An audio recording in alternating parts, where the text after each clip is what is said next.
महात्मा गांधी की आत्मकथा सत्य के प्रयोग का 23वां भाग प्रस्तुत है। नारायण हेमचंद्र। इन्हीं दिनों स्वर्गीय नारायण हेमचंद्र विलायत आए थे। लेखक के रूप में मैंने उनका नाम सुन रखा था।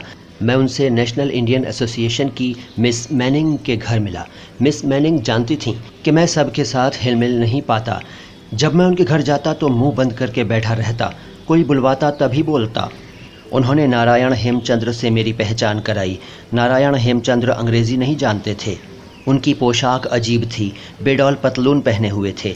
ऊपर सिकुड़नों वाला, गले पर मैला बादामी रंग का कोट था।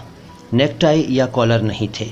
कोट पारसी तर्ज का पर बेढंगा था। सिर पर उनकी गुंथी हुई झब्बेदार टोपी थी। उन्होंने लंबी दाढ़ी बढ़ा रखी थी। कद इकहरा और ठिगना कहा जा सकता था। मुंह पर चेचक के दाग थे। चेहरा गोल, नाक न नुकीली न चपटी। दाढ़ी पर उनका हाथ फिरता रहता। सारे सजे धजे लोगों के बीच नारायण हेमचंद्र विचित्र लगते थे और सबसे अलग पड़ जाते थे। मैंने आपका नाम बहुत सुना है, आपके कुछ लेख भी पढ़े हैं। क्या आप मेरे घर पधारेंगे? नारायण हेमचंद्र की आवाज़ कुछ मोटी थी। उन्होंने मुस्कुराते हुए जवाब दिया, आप कहाँ रहते हैं? स्टोर स्ट्रीट में। तब तो हम पड़ोसी हैं। मुझे अंग्रेज़ी सीखनी है, आप मुझे सिखाएंगे? मैंने उत्तर दिया, अगर मैं आपकी कुछ मदद कर सकूं तो मुझे खुशी होगी। मैं अपनी शक्ति भर प्रयत्न अवश्य करूंगा। आप कहें तो आपके स्थान पर आ जाया करूं? नहीं नहीं, मैं ही आपके घर आऊँगा। मेरे पास पाठमाला है, उसे लेता आऊँगा।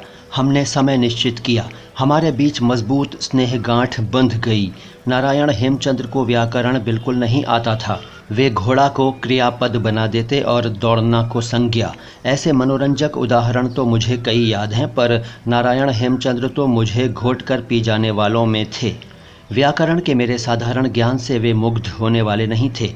व्याकरण न जानने की उन्हें कोई शर्म ही नहीं थी। तुम्हारी तरह मैं किसी स्कूल में नहीं पढ़ा हूँ। अपने विचार प्रकट करने में मुझे व्याकरण की आवश्यकता मालूम नहीं हुई। बोलो, तुम बंगला जानते हो? मैं तो बंगला जानता हूँ। मैं बंगाल में घूमा हूँ। महर्षि देवेंद्र नाथ ठाकुर की पुस्तकों के अनुवाद गुजराती जनता को मैंने ही दिए हैं। मैं गुजराती जनता को कई भाषाओं के अनुवाद देना चाहता हूँ। अनुवाद करते समय मैं शब्दार्थ से नहीं चिपकता, भावार्थ देकर संतोष मान लेता हूँ। मेरे बाद दूसरे भले ही अधिक देते रहें। मैं बिना व्याकरण के भी मराठी जानता हूँ, हिंदी जानता हूँ और अब अंग्रेज़ी भी जानने लगा हूँ। मुझे तो शब्द भंडार चाहिए। तुम ये ना समझो कि अकेले अंग्रेज़ी से मुझे संतोष हो जाएगा। मुझे फ्रांस जाना है और फ्रेंच भी सीख लेनी है। मैं जानता हूँ कि फ्रेंच साहित्य विशाल है। संभव हुआ तो मैं जर्मनी भी जाऊँगा और जर्मन भाषा सीख लूँगा। नारायण हेमचंद्र की वाग्धारा इस प्रकार चलती ही रही। भाषाएं सीखने और यात्रा करने के उनके लोभ की कोई सीमा न थी। तब आप अमेरिका तो ज़रूर ही जाएंगे? ज़रूर। उस नई दुनिया को देखे बिना मैं वापस कैसे लौट सकता हूँ? पर आपके पास इतने पैसे कहाँ हैं? मुझे पैसों से क्या मतलब? मुझे कौन तुम्हारी तरह टीम टाम से रहना है। मेरा खाना कितना है और पहनना कितना है? अपनी पुस्तकों से मुझे जो थोड़ा मिलता है और मित्र जो थोड़ा दे देते हैं वो काफ़ी हो जाता है। मैं तो सब कहीं तीसरे दर्जे में ही जाता हूँ। अमेरिका डेक में जाऊँगा। नारायण हेमचंद्र की सादगी तो उनकी अपनी ही चीज़ थी। उनकी निखालिसता भी वैसी ही थी। अभिमान उन्हें छू तक नहीं गया था, लेकिन लेखक के रूप में अपनी शक्ति पर उन्हें आवश्यकता से अधिक विश्वास था। हम रोज़ मिला करते थे। हम में विचार और आचार की पर्याप्त समानता थी। दोनों अन्नाहारी थे। दोपहर का भोजन अक्सर साथ ही करते थे। ये मेरा वो समय था जब मैं हफ्ते के 17 शिलिंग में अपना निर्वाह करता और हाथ से भोजन बनाता था। कभी मैं उनके मुकाम पर जाता तो किसी दिन वे मेरे घर आते थे। मैं अंग्रेज़ी ढंग की रसोई बनाता था। उन्हें देशी ढंग के बिना संतोष ही न होता था। दाल तो होनी ही चाहिए। मैं गाजर वगैरह का झोल यानी सूप बनाता तो इसके लिए वे मुझ पर तरस खाते। वे कहीं से मूंग खोज कर ले आए थे। एक दिन मेरे लिए मूंग पका कर लाए और मैंने उन्हें बड़े चाव से खाया। फिर तो लेने देने का हमारा ये व्यवहार बढ़ा। मैं अपने बनाए पदार्थ उन्हें चखाता और वे अपनी चीज़ें मुझे चखाते। उन दिनों कार्डिनल मैनिंग का नाम सबकी ज़बान पर था। डक के मज़दूरों की हड़ताल थी। जॉन बर्न्स और कार्डिनल मैनिंग के प्रयत्न से हड़ताल जल्दी ही खुल गई। कार्डिनल मैनिंग की सादगी के बारे में डिज़रायली ने जो लिखा था सो मैंने नारायण हेमचंद्र को सुनाया। तब तो मुझे इन साधु पुरुष से मिलना चाहिए। वे बहुत बड़े आदमी हैं, आप कैसे मिलेंगे? जैसे मैं बतलाता हूँ। तुम मेरे नाम से उन्हें पत्र लिखो, परिचय दो कि मैं लेखक हूँ और उनके परोपकार के कार्य का अभिनंदन करने के लिए स्वयं उनसे मिलना चाहता हूँ। ये भी लिखो कि मुझे अंग्रेज़ी बोलना नहीं आता, इसलिए मुझे तुमको दुभाषीय के रूप में ले जाना होगा। मैंने इस तरह का पत्र लिखा। 2-3 दिन में कार्डिनल मैनिंग का जवाब एक कार्ड में आया। उन्होंने मिलने का समय दिया था। हम दोनों गए। मैंने प्रथा के अनुसार मुलाकाती पोशाक पहन ली थी, पर नारायण हेमचंद्र तो जैसे रहते थे वैसे ही रहे, वही कोट और वही पतलून। मैंने मजाक किया, मेरी बात को उन्होंने हंसकर उड़ा दिया और बोले, तुम सभ्य लोग सब डरपोक हो। महापुरुष किसी की पोशाक नहीं देखते, वे तो उसका दिल परखते हैं। हमने कार्डिनल के महल में प्रवेश किया। घर महल ही था। हमारे बैठते ही एक बहुत दुबले पतले बूढ़े ऊंचे पुरुष ने प्रवेश किया। हम दोनों के साथ हाथ मिलाए नारायण हेमचंद्र का स्वागत किया।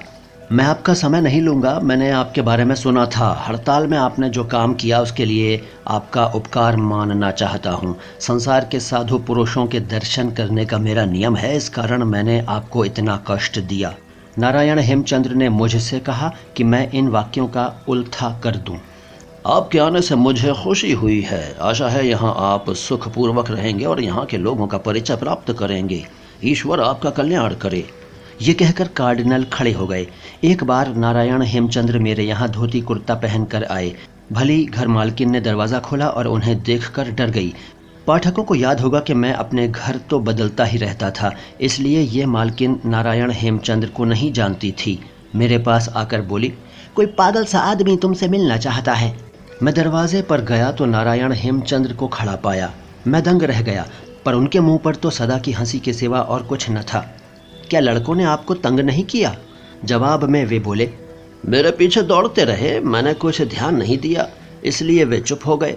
नारायण हेमचंद्र कुछ महीने विलायत रहकर पेरिस गए। वहाँ फ्रेंच का अध्ययन शुरू किया और फ्रेंच पुस्तकों का अनुवाद करने लगे। उनके अनुवाद को जांचने लायक फ्रेंच में जानता था, इसलिए उन्होंने उसे देख जाने को कहा। मैंने देखा कि वो अनुवाद नहीं था, केवल भावार्थ था। आखिर उन्होंने अमेरिका जाने का अपना निश्चय पूरा किया।